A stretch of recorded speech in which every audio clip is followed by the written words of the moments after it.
Hello everyone, কেমন আছো সবাই? বছরের এই শেষ দিনে তোমাদের সাথে একটা পিঠের রেসিপি শেয়ার করতে এলাম। আশা করি অনেকেই জানো, আর যারা জানো না তারা শিখে নিতে পারবে খুব ইজিভাবে। আর কিছু ছোট্ট ছোট্ট টিপস নিয়ে এটা আমি তৈরি করেছি। তো চলো দেখে নিই। প্রথমে 1 কাপ জল আমি দিলাম গরম হতে, ওর মধ্যে দিয়ে দিচ্ছি একটুখানি নুন। এবার নুনটাকে ভালো করে মিক্স করে নিচ্ছি জলের সাথে।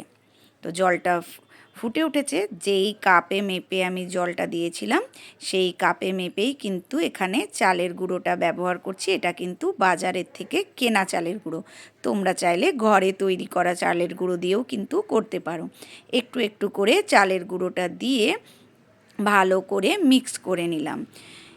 এরপর এটাকে আমি কিছুক্ষণের জন্য একদম লো হিটে রেখে 2-4 মিনিটের জন্য ঢাকা দিয়ে রেখে দেবো।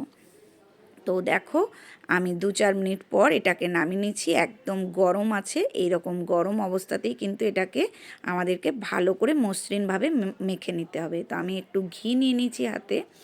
এবার এই ঘিটা দিয়ে এই চালের গুঁড়োটাকে ভালো করে মাখবো। তো ঘিটা দেওয়ার ফলে কি হবে চলো দেখতে পাবে তোমরা একটু পরে।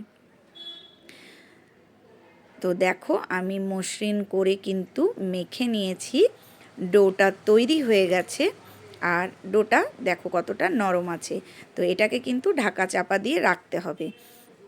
তো এখানে দেখো, আমি একটু লেচি কেটে এরকম লম্বা করে নিয়েছি। এবার এর থেকে একটু একটু করে আমি নিয়ে তৈরি করব হচ্ছে তোমার চুষিগুলো।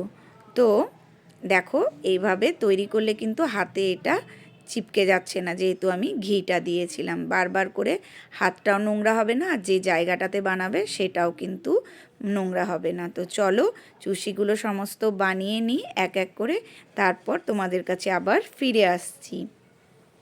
তো দেখো, চুষি আমার বানানো হয়ে গেছে। আর চুষিগুলো দেখো সব একদম পুরো ঝরঝরে হয়েছে, একটার সাথে একটা কিন্তু আটকেও যাচ্ছে না, একদম পুরো ঝরঝরে। এটা কিন্তু তোমরা ফ্রিজে রেখেও দিতে পারো বেশ কিছু দিনের জন্য। মোটামুটি 1 সপ্তাহ 15 দিন একটা এয়ারটাইট কন্টেনারে রেখে দিতে পারো। এখন অন্য একটা পাত্রে আমি এখানে দুধ গরম হতে দিচ্ছি। দুধটা গরম হয়ে গেছে। এখন আমি এখানে 10 টাকা দামের নিয়েছিলাম আমুলের দুধ। এটাকে আমি ভালো করে এখানে দেখো গরম দুধ দিয়ে ভালো করে গুলে নিচ্ছি। তো এটা দিলে দুধটা তাড়াতাড়ি একটু তোমার কি ঘন হয়ে যাবে। এরপর দিয়ে দিলাম এলাচের গুঁড়ো, আর দুধটাকে আরেকটু ফুটিয়ে নিলাম।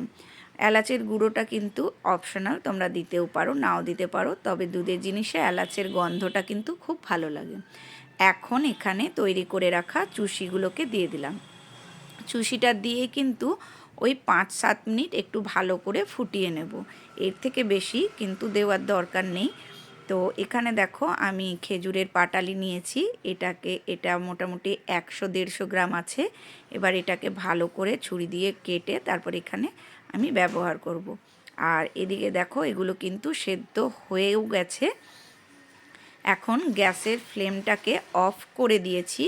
তারপর গুড়টা এখানে আমি অ্যাড করে দিচ্ছি। তোমরা মিষ্টিটা অবশ্যই তোমাদের স্বাদ অনুযায়ী ব্যবহার করো। এটা কিন্তু খুব হালকাই মিষ্টি হয়েছিল, কিন্তু দারুণ খেতে হয়েছিল।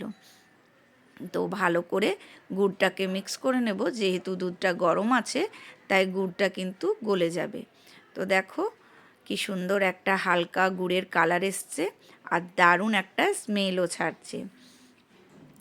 তো এখন এটা এই অবস্থাতেই আমি বন্ধ করে দেবো গ্যাসের ফ্লেমটা, না হলে কিন্তু তোমার এটা আরও ঘন হয়ে যাবে যত ঠান্ডা হবে। তো চলো দেখি ঠান্ডা করার পর। তো দেখেছো ঠান্ডা করার পর এটা কতটা ঘন হয়ে গেছে।